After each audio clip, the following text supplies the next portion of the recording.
अस्सलाम वालेकुम दोस्तों, इस एपिसोड के आगाज में हम देखते हैं गोंचा अपनी मुलाजमा के साथ कूनिया महल के एक कमरे में मौजूद होती है। उसकी मुलाजमा कहती है वो अपने दिन जंगों में और अपनी रातें किताबों के साथ गुजारता है। ये सुनकर गोंचा कहती है तो वो मदरसे से तालीम याफ्ता है। अलाउद्दीन हाँ। इस पर मुलाजमा कहती है छोटा बेटा होने के बावजूद उस्मान बे उसकी राय की कदर करते हैं। कहते हैं कि उसका दिमाग उसका सबसे जालिमाना हथियार है। ये सुनकर गोंचा अपनी तलवार बेनियाम करते हुए कहती है कि इसका हथियार जालिम है, हम देख लेंगे। इसी लम्हे सुल्तान का मशीर वहाँ आता है और गोंचा से कहता है हकीम जब कमरे से निकलेंगे तो मुहाफिज बदल जाएंगे, फिर मैं आपको सुल्तान के पास ले जाऊंगा। गोंचा हतून। ये सुनकर गोंचा बहुत खुश होती है और कहती है उस्मान का बेटा अलाउद्दीन, हम उसे सुल्तान से बात नहीं करने दे सकते। तो वो शख्स कहता है वो सुल्तान से बात नहीं कर सकता, वो अब अपने कमरे में है। सिपाही उसके कमरे के सामने इंतजार कर रहे हैं, सुबह होते ही हम उसे खाली हाथ भेज देंगे। ये कहते साथ ही वो वहाँ से चला जाता है और गोंचा हाथ उठाकर अपने पास रख लेती है। फिर कहती है तुमने कहा कि वो होशियार है लेकिन वो एक अहमक है, उसे इंतजार करवाते हैं। सीन शिफ्ट होता है। इधर कारवां सराय में उरहान सिपाही के साथ मौजूद होता है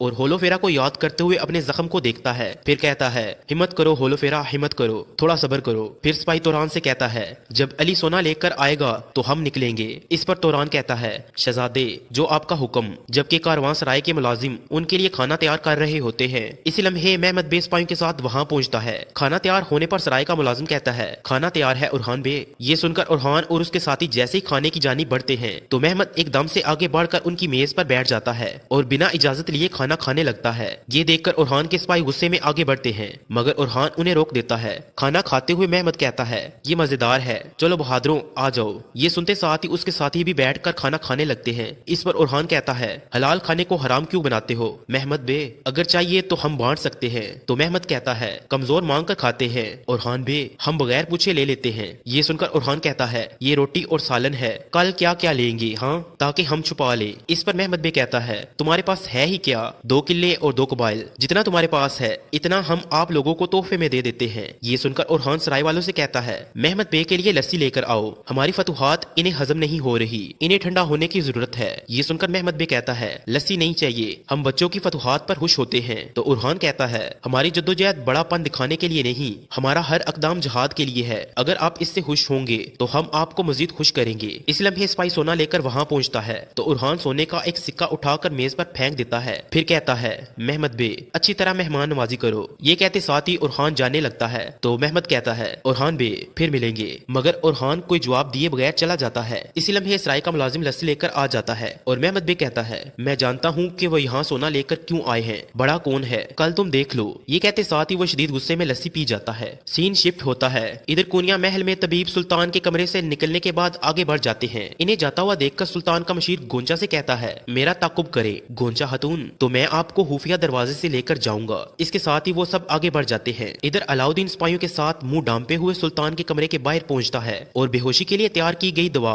रख कर सिपाहियों की जानिब धुआं छोड़ देता है। इधर सुल्तान का मशीर गोंचा और उसके मुलाजिम के लिए खुफिया दरवाजे खोल देता है। दरवाजे के खुलते साथ ही वो दोनों कमरे में दाखिल हो जाती है जहाँ पे सुल्तान मसूद बिल्कुल बेहोश पड़े होते हैं। गोंचा सुल्तान के पास बैठकर उनकी उंगली से मोहर उतार लेती है और फिर अपने साथ लाए गए हाथ पर वो मोहर लगा देती है, जिससे उसी का लाया गया हाथ फरमान की सूरत एख्तियार कर जाता है। जबकि बाहर हिफाजत पर तैनात सिपाही उड़ता हुआ धुआं देखकर उसकी जानिब बढ़ते हुए कहते हैं ये क्या है भाई, मगर धुएं की जानिब चंद कदम चलते साथ ही वो गिरकर बेहोश हो जाते हैं। उनके गिरने की आवाज अंदर मौजूद गोंचा और उसकी मुलाजमा को भी सुनाई देती है। जबकि अलाउद्दीन के सिपाही उन दोनों को ठिकाने लगा देते हैं और खुद उनकी जगह हिफाजत पर खड़े हो जाते हैं। जबकि अंदर गोंचा अपना काम करने के बाद सुल्तान की मोहर फिर से उनकी उंगली पर लगा देती है। और कुछ देर के बाद जब अलाउद्दीन कमरे के अंदर जाता है तो वहाँ पे सुल्तान के अलावा कोई नहीं होता। सुल्तान मसूद को बिस्तर पर पड़ा हुआ देखकर अलाउद्दीन के मुंह से बेसाख्ता निकलता है सुल्तान मसूद। ये कहते साथ ही वो सुल्तान के पास जाकर बैठ जाता है और फिर उन्हें कोई दुआ सुंगाता है जिससे सुल्तान होश में आ जाते हैं। ये देखकर अलाउद्दीन कहता है सुल्तान उस्मान बे आपकी हालत पर बहुत अफसुर्दा हैं, हमने आपके बारे में सुनते साथ ही सफर शुरू किया, मैं आपके मातहत हूँ, मैं जो भी कर सकता हूँ करूंगा। तो सुल्तान कहते हैं करीब आओ। जबकि गोंचा वही पर्दे के पीछे छुपकर ये सारा मंजर देख रही होती है। सुल्तान अलाउद्दीन से कहते हैं तकिया, इसके अंदर एक नक्शा है, वो नक्शा ले लो। ये सुनते साथ ही अलाउद्दीन सुल्तान के सर के नीचे से मौजूद तकिया निकाल लेता है और हंजर के जरिए उसे फाड़कर उसमें मौजूद नक्शा निकाल लेता है। फिर नक्शे को देखते हुए पूछता है, सुल्तान ये क्या है, ये कहाँ का नक्शा है? ये सुनकर सुल्तान कहते हैं, खजाने का रास्ता, सल्जुकियों का खजाना। कुछ देर मैंने इसे बाहर निकाल रखा, अब ये उस्मान साहब की अमानत है। खजाने के बारे में सुनते साथ ही गोंचा के चेहरे का रंग उड़ जाता है, मगर इसी लम्हे अलाउद्दीन को एहसास होता है कि पर्दे के पीछे कोई है, और वो जैसे ही उठकर पर्दे की जानिब बढ़ने लगता है तो सुल्तान पानी पानी पुकारते हैं। ये सुनकर अलाउद्दीन सुल्तान को उठकर पानी पिलाता है और फिर अपनी तलवार बेनियाम करके पर्दे की जानिब बढ़ता है, मगर जब पर्दा हटाता है तो वहाँ कोई नहीं होता, क्योंकि ये खुफिया दरवाजा है जिसके आगे पर्दा है और गोंजा यहाँ से जा चुकी है। सीन शिफ्ट होता है। इधर हम देखते हैं कि यूनुस एमरे एक नहर के किनारे से आगे बढ़ रहे होते हैं,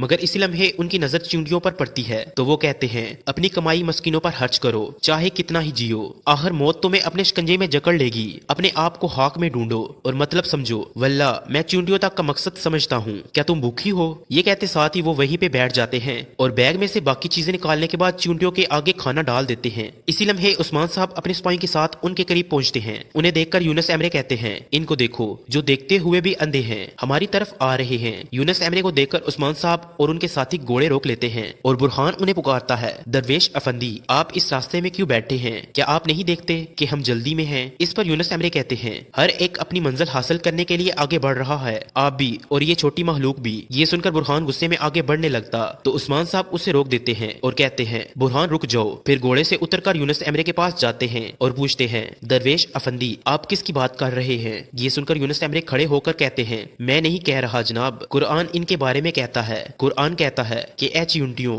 अपने घरों में दाखिल हो जाओ, कहीं सुलेमान और उसका लश्कर तुम्हें कुचल ना दे और वो शौर ना रखते हों। ये सुनते साथ ही उस्मान साहब चींटियों के पास बैठ जाते हैं। यूनुस एमरे मजीद कहते हैं, यहाँ तक कि अल्लाह ताला हजरत सुलेमान से भी अपनी महलूक की हिफाजत करवाता है, चींटियों की हिफाजत करें हुजूर, इन्हें अपनी मंजिल तक पहुँचने दे। ये सुनकर उस्मान साहब मुस्कुरा देते हैं और खड़े होकर कहते हैं, कितनी दुरुस्त बात कही आपने दरवेश अफंदी, ये रास्ता चींटियों का है, आबाद रहें, आपने हमें सीधा रास्ता दिखाया। इसके साथ ही उस्मान साहब उनका शुक्रिया अदा करते हुए घोड़ी की जानिब बढ़ जाते हैं और सिपाहियों से कहते हैं, हम दूसरे रास्ते से गुजरेंगे, चींटियों को नुकसान ना पहुंचाओ। ये कहते साथ ही उस्मान साहब घोड़े पर सवार हो जाते हैं और जाते जाते यूनुस एमरे से कहते हैं, जिसने हमें रास्ता दिखाया अपना नाम बताएं दरवेश अफंदी। ये सुनकर यूनुस एमरे कहते हैं, हमारे नाम हमसे दूर भागते हैं, फिर भी आप पूछ रहे हैं, बस मुझे गरीब दरवेश के नाम पर जाने। इस पर उस्मान साहब और उनके सिपाही सीनों पर हाथ रखकर अदाब बजा लाते हैं और वो सब वहाँ से दूसरा रास्ता इख्तियार करते हुए आगे बढ़ जाते हैं। उन्हें जाता हुआ देखकर यूनुस एमरे कहते हैं, और तुम इस तरफ जा रहे हो जिस तरफ से तुम्हें बचना चाहिए, मंजिल बहुत दूर है, इस रास्ते पर कौन ठहरेगा?